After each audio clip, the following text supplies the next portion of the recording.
Is the Justice Department protecting any friends or donors, sir? So this is a Democrat hoax that never ends.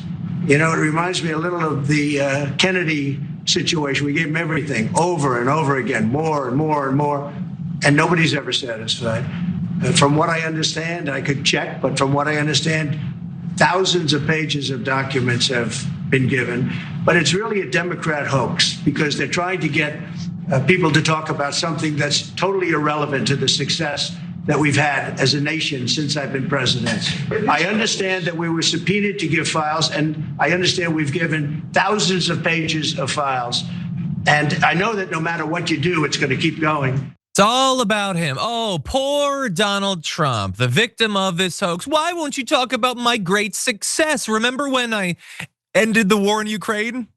Or whatever, you know, the genocide in Gaza is gone. I've been so successful, get off my back. I'm the victim, not those victims out there that I don't give one goddamn about. Barely even gonna mention them, certainly not gonna talk to them.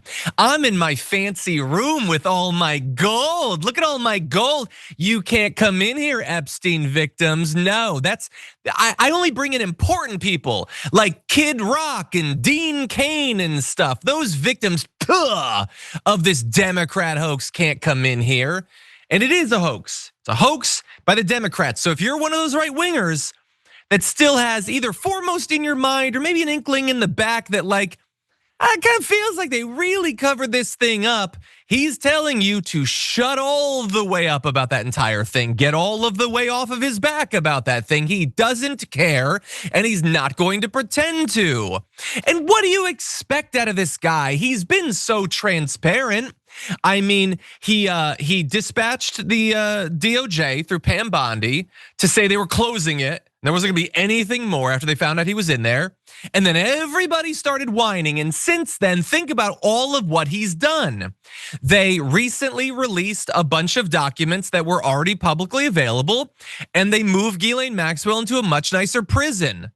What more do you people want out of him? That seems like transparency to me because I huff so much paint.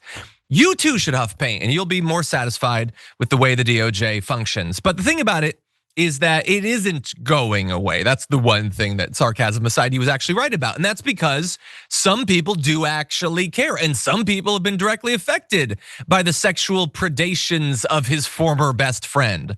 Survivors like Haley Robson, in fact, who spoke out yesterday, responded to Donald Trump once again spitting in their faces over this, saying, "Mr. President Donald J. Trump, I am a registered Republican. Not that that matters because this is not political.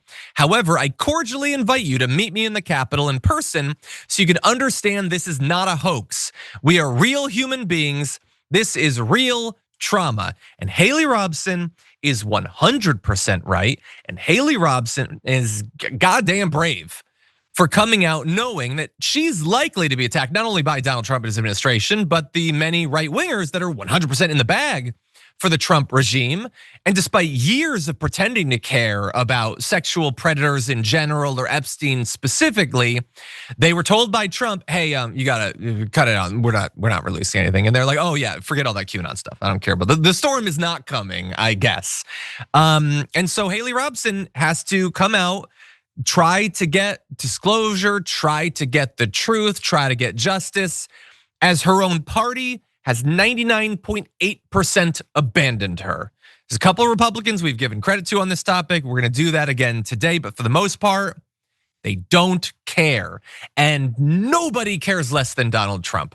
He doesn't want the truth to come out, and I don't need to try to convince you anymore why that is. It is abundantly clear. He would not generate week after week of suspicious ass cover-up coverage unless all of that was less damaging to him in his mind than the actual documents coming out, the truth being revealed, which I can't speak specifically about. I don't get to know the truth any more than you do, but it goddamn must be devastating for him to act the way that he has.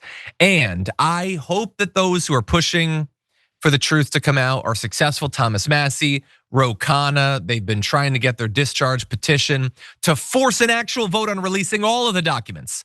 Not just like opening up Pam Bondi's binders to right-wing grifters and just saying, hey, you want to see this stuff again? No, like all the documents, the ones that Trump is in, the ones that he's trying to hide, those where we've had no transparency at all from the very beginning.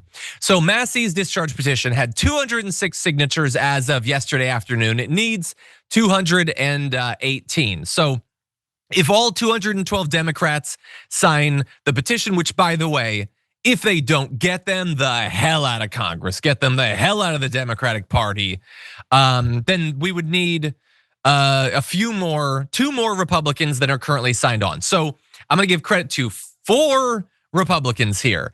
Massey, obviously, would be kind of weird if he didn't sign it. Nancy Mace, good. Nancy Mace doing a good thing.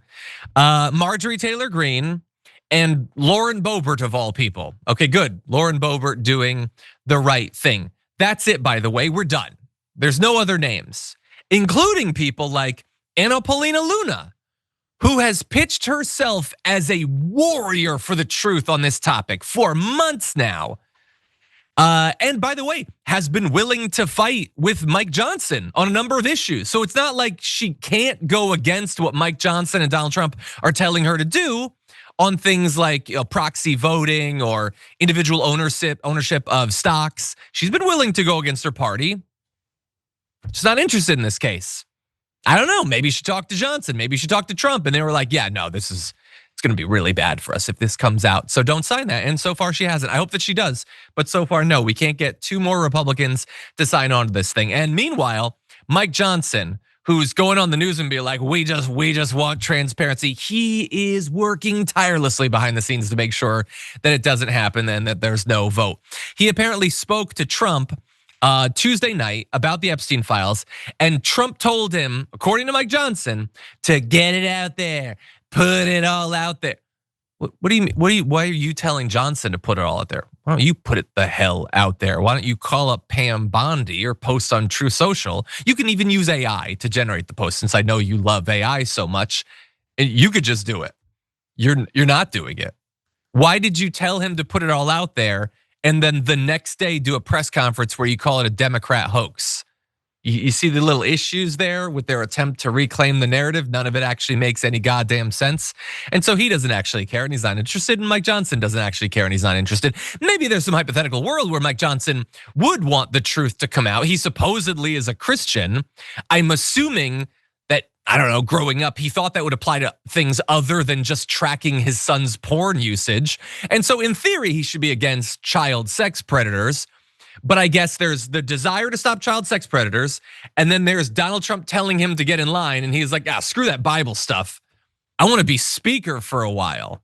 Christianity really seems to have helped solidify his values for him. So anyway, here is what Mike Johnson had to say. This is going to be an ongoing effort. By the way, it doesn't have to be. We can be done with it. It's only ongoing because you've stopped it. It will be bipartisan, which is great. It's great. And the Oversight Committee's effort, which is really important to point out, goes further than the discharge petition. It requests more information than the discharge even encompasses. For example, the Epstein estate documents, which is a treasure trove of information not referenced in the discharge, and has the force of law because we have subpoena authorities. And I cannot stress enough to you how shady and dishonest all this is. So he's saying, that discharge petition, I'm against it because it doesn't go far enough. Yeah, that's what it is. What I have is so much better because it has the advantage of being very, very vague and nothing specifically happening if you vote for it. Well, here's a follow-up question, Mike Johnson. If your thing is theirs but better, which it isn't, but that's what you're pitching it as, then why not do both? Do theirs and then one-up it with your own bill that's so much better. Why not just do that? Why are you stopping that? Why does that have to be voted down? I think you're lying to us is what I think. And I think a lot of people have come to that same conclusion because it is inescapable. But anyway, he's pretending that it's irrelevant, that you don't actually need it. Instead, you just do this thing, which is a statement to the House Oversight Committee being like, keep up the good work. Heck of a job, Brownie. That's what his bill would actually do. It would not demand, it would not require any new documents to actually be released. It's just the cover up. It's just another component of the cover up. So obviously Mike Johnson is trying to protect Trump and the Republicans, but Massey has been clear. He doesn't care how bad this entire thing ends up looking for the Republicans. He just wants the truth. Take a look. I care most about the policy here, not the politics of it. But politically, it's really bad for Republicans. They should just have this vote and put it behind them. 80% of Republicans, it's not just independents and Democrats who want these files released. 80% of Republicans support releasing these files. So they're at odds with our base right now, and particularly the MAGA base.